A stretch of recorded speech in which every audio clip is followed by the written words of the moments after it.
अपने चैनल में आप सभी का स्वागत है। आज से हम लोग गरुड़ पुराण का संक्षिप्त वर्णन करेंगे।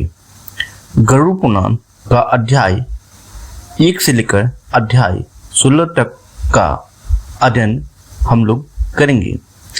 आज हम लोग गरुड़ पुराण का अध्याय 1 का अध्ययन करेंगे। अध्याय 1 अध्ययन करने से पहले आप सभी से विनम्र निवेदन है कि आप सभी इस चैनल को सब्सक्राइब कर लें, जिससे कि आप सभी को गरुड़ पुराण का ज्ञान प्राप्त हो सके। तो चलिए शुरू करते हैं। गरुड़ पुराण का पहला अध्याय।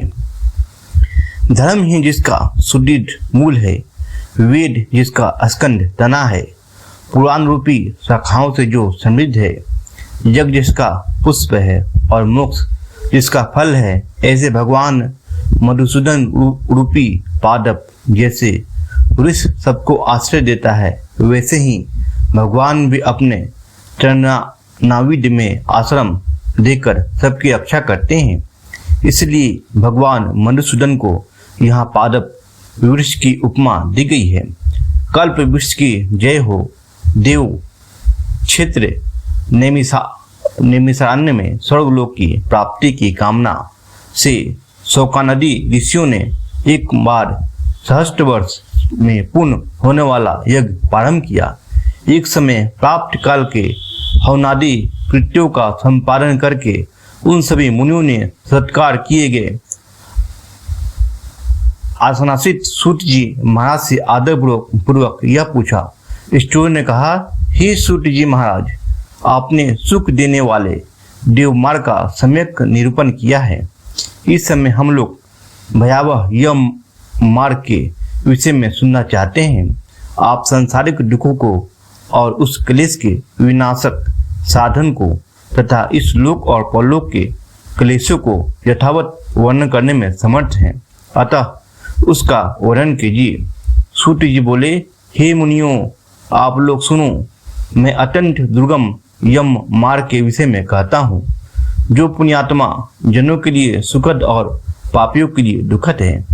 गरुड़ जी के पूछने पर भगवान विष्णु ने उनसे जैसा कुछ कहा था, मैं उसी प्रकार आप लोगों के संदेह की निवृत्ति के लिए कहूँगा। किसी समय वैकुंठ के सुखपूर्वक विराजमान परम गुरु श्री हरि ने विंटापुत्र गरुड़ जी ने विनय से झुककर पूछा। गरुड़ जी ने कहा, हे देव, आपके भक्ति मार्ग का अनेक प्रकार से मेरे समक्ष वर्णन किया है और भक्तों को प्राप्त होने वाली उत्तम गति के विषय में भी कहा है। अब हम भयंकर यम मार्ग के विषय में सुनना चाहते हैं। हमने सुना है कि आपकी भक्ति से विमुख प्राणी वही नरक में जाते हैं। भगवान का नाम सुगमतापूर्वक लिया जा सकता है। जिह्वा प्राणी के अपने वश में है तो भी लोग नरक में जाते हैं। ऐसे अधम मनुष्यों को बार बार धिक्कार है। इसलिए हे भगवान, पापियों को जो गति प्राप्त होती है तथा यम मार्ग में जैसे भी अनेक प्रकार के दुख प्राप्त करते हैं, उसे आप मुझसे कहें। श्री भगवान बोले, हे पक्षी दंत्र, सुनो, मैं उस यम मार्ग के विषय में कहता हूँ, जिस मार्ग से पापी जन नरक की यात्रा करते हैं और जो सुनने वालों के लिए भी भयावह है। हे ताक्षय, जो प्राणी सदा पाप परायण हैं, यदा और धर्म से रहित हैं, जो दुष्ट लोगों की संगति में रहते हैं, सत्य शास्त्र और सत्संगति से विमुख है, जो अपने को स्वयं प्रतिष्ठित मानते हैं, अहंकारी है तथा धन और मान के मध्य से चूर हैं, आसुर शक्ति को प्राप्त हैं तथा देवी संपत्ति से रहित है, जिनका चित्त अनेक विषयों से आसक्त होने से भ्रांत है, जो मोह के जाल में फंसे हैं और कामनाओं के भोग में ही लगे हैं, ऐसे व्यक्ति अपवित्र नरक में गिरते हैं। जो लोग ज्ञानशील हैं, वे परम गति को प्राप्त होते हैं। पापी मनुष्य दुखपूर्वक यम यातना प्राप्त करते हैं। पापियों को इस लोक में जैसे दुख की प्राप्ति होती है और मृत्यु के पश्चात वे जैसी यम यातना को प्राप्त होते हैं, उसे सुनो। यथोपार्जित पुण्य और पाप के फलों को पूर्व में भोगकर कर्म के संबंध से उसे कोई शारीरिक रोग हो जाता है, आदि मानसिक रोग और व्याधि शारीरिक रोग से युक्त तथा जीवन धारण करने की आशा से उत्कंठित उस व्यक्ति की जानकारी के बिना ही सबके भांति बलवान काल उसके समीप आ पहुंचता है। उस मृत्यु की संप्राप्ति की स्थिति में भी उसे वैराग्य नहीं होता। उसने जिनका भरण पोषण किया था उन्हीं के द्वारा उसका भरण पोषण होता है। वृद्धावस्था का कान विकृत रूप वाला और मरणाभिमुख हुआ व्यक्ति घर में अवमानना पूर्वक दी हुई वस्तुओं को कुत्ते के भांति खाता हुआ जीवन व्यतीत करता है। वह रोगी हो जाता है, उसे मंदाग्नि हो जाती है और उसका आहार तथा उसकी सभी चेष्टाएं कम हो जाती है। प्राण वायु के बाहर निकलते समय आंखें उलट जाती है, नाड़ियां कफ से रुक जाती है, उसे खांसी और श्वास लेने में अत्यंत प्रयत्न करना पड़ता है तथा कंठ से घुर घुर से शब्द निकलने लगते हैं। चिंतामग्न स्वजनों से गिरा हुआ तथा सोया हुआ वह व्यक्ति काल पास की वशभूत होने के कारण बुलाने पर भी नहीं बोलता। इस प्रकार कुटुंब के भरण पोषण में ही निरंतर लगा रहने वाला अजितेंद्रिय व्यक्ति अंत में रोते विलखते बंधु बांधवों के बीच उत्कट वेदना से संज्ञाशून्य होकर मर जाता है।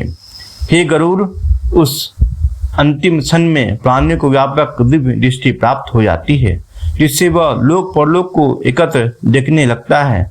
अतः चकित होकर वह कुछ भी नहीं कहना चाहता। यमदूतों के समीप आने पर भी सभी इंद्रियां विकल हो जाती है, चेतना जड़ीभूत हो जाती है और प्राण चलायमान हो जाता है। आतुर काल में प्राण वायु के अपने स्थान से चल देने पर एक क्षण भी एक कल्प के समान प्रतीत होता है और 100 बिच्छू के डंक मारने जैसी पीड़ा होती है, वैसी पीड़ा का उस समय उसे अनुभव होने लगता है। वह मरणाशय व्यक्ति फिर उगलने लगता है और उसका मुख लार से भर जाता है। पापी जनों के प्राण वायु अधोद्वार गुड्डा मार्ग से निकलते हैं। उस समय दोनों हाथों में पास और दंड धारण किए नग्न दांतों को कटकटाते हुए कोटपूर्ण नेत्र वाले यम के 2 भयंकर दूत समीप में आते हैं। उनके केस ऊपर की ओर उठे होते हैं, वे कौवे के समान काले होते हैं और टेढ़े मुख वाले होते हैं तथा उनके नख आयुध की भांति होती है। उन्हें देखकर भयभीत हृदय वाला वह मरणासन पानी मलमूत्र का विसर्जन करने लगता है। अपने 5 भौतिक शरीर से हाय हाय करते हुए निकलता हुआ तथा यमदूतों को द्वारा पकड़ा हुआ वह अंगुष्ठ मात्र प्रमाण का पुरुष अपने घर को देखता हुआ यमदूतों को द्वारा यातना देह से धक करके गले में बलपूर्वक पासों से बांधकर सुदूर यम मार्ग यातना के लिए उसी प्रकार ले जाया जाता है। इस प्रकार राजपुरुष दंडनीय अपराधों को ले जाता है। इस प्रकार ले जाए जाते हुए उस जीव को यमदूत के दूत तर्जना करके डालते हैं और नरकों के तीव्र भय का पुनः पुनः वर्णन करते हैं, सुनाते हैं।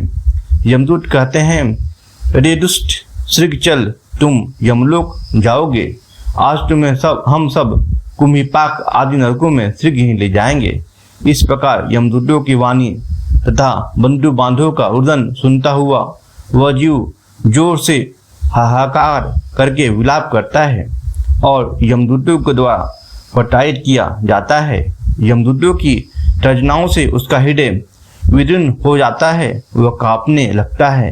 रास्ते में कुत्ते काटते हैं और अपने पापों का सेवन करता हुआ वह पीड़ित जीव यम मार्ग में चलता है।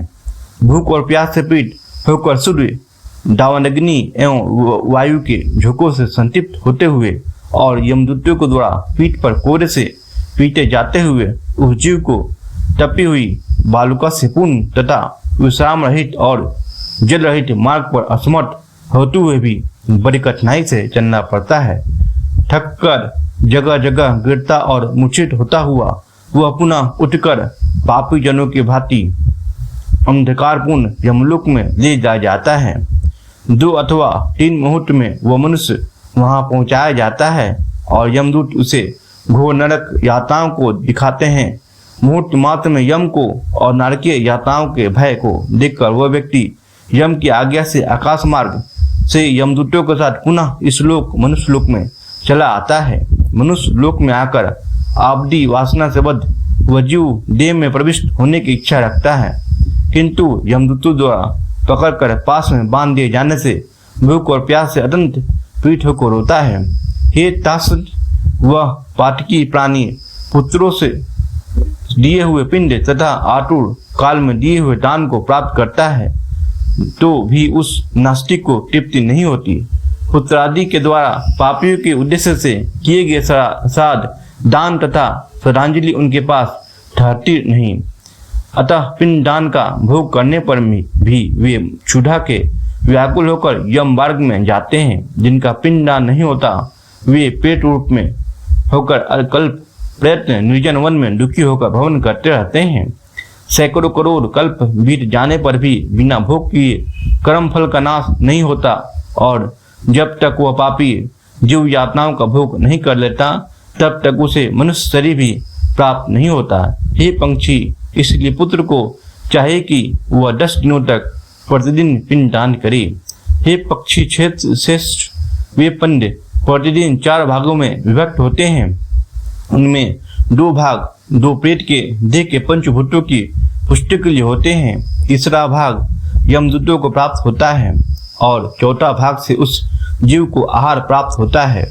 9 और 8 दिनों में पिंड को प्राप्त करके पेट का शरीर बन जाता है और 10वें दिन उसमें बल की प्राप्ति होती है।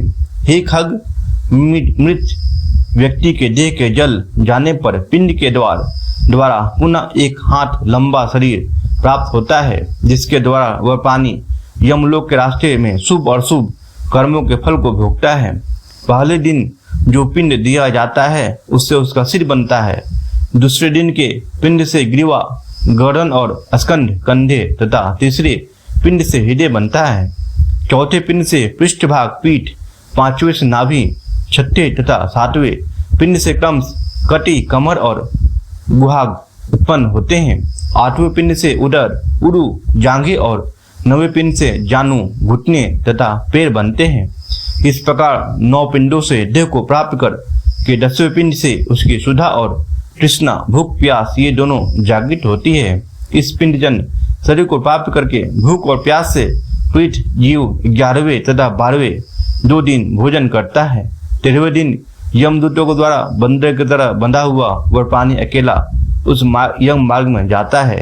हे खग, मार्ग में मिलने वाली वेटरनी को छोड़कर यमलोक के मार्ग की दूरी का प्रमाण 86,000 योजन है। वह प्रेत प्रतिदिन रात दिन में 247 योजन चलता है। मार्ग में आए हुए इन 16 पूरी नगरों को पार करके पाताल की व्यक्ति धर्मराज के भवन में जाता है। सौम्यपुर, सौरीपुर, नगेंद्र भवन, गंधर्वपुर, शैलागमन, कौशपुर, कुरुकपुर, विचित्र भवन, ब्रह्मादपुर, जुगतपुर, नानकंदपुर, सुसप्त भवन, रोधपुर, पयोवर्णापुर, सीतागढ़पुर तथा बहुपीटीपुर को पार करके इनके आगे यमपुरी में धर्मराज का भवन स्थित है। यमराज के दूतों के पासों से बंधा हुआ पापी जीव रास्ते पर हाहाकार करता रोता हुआ अपने घर को छोड़कर यमपुरी को जाता है। इस प्रकार गरुड़ पुराण के अंतर्गत सारों द्वार में पापियों के इस लोक तथा परलोक के दुख का निरूपण नामक पहला अध्याय पूर्ण हुआ। बोलिए बोलिए श्री हरि विष्णु की जय, बोलिए बोलिए श्रीमन नारायण की जय, बोलिए बोलिए श्री हरि विष्णु की जय। श्रीमन नारायण नारायण नारायण भजले नारायण नारायण नारायण।